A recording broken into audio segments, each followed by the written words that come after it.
మనం వాడిన రోజులు కదా, మధుర మధుర మధుర సేవ యేసు ప్రభుని సేవ, మధుర మధుర మధుర సేవ యేసు ప్రభుని సేవ, దేవదూతలకును లేని దైవజనుని సేవ, దేవదూతలకును లేని దైవజనుని సేవ,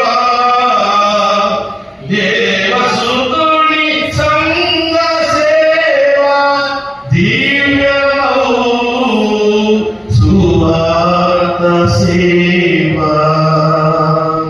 మధుర మధుర మధుర సేవ యేసు ప్రభుని సేవ, మధుర మధురం. చివరి చూద్దాం.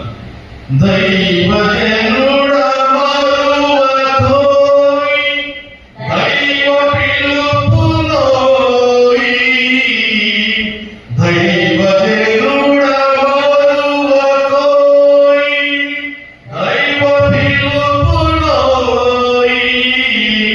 దైవ నీతి పరలోయ్, దేవుడు దీవించునోయ్, మధుర మధుర మధుర సేవ యేసు ప్రభుని సేవ, మధుర మధురం. ఎలాంటి సేవ అంటే ఇది? మధురమైన సేవ. ఇలాంటి మధురమైన సేవలు ఎప్పుడైనా పిల్లలు వాడుతున్నామా? జ్ఞాపకం చేసుకుంటున్నామా?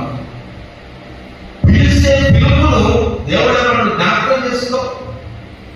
ఆ పిలుపు ఏమన్నటువంటి అర్థాన్ని జ్ఞాపకం చేసుకో. అందుకే సేవకు అంటే మారండి. ఇంట్లో వాడుకుంటే పోరా అంటే మోరు. దేవుని దర్శనం వస్తుంది, దేవుని పిలుపు వస్తుంది, స్వరం కనబడుతుంది, ఆకారం కనబడుతుంది, వెలుగు కనబడుతుంది, తాగి కనబడుతుంది.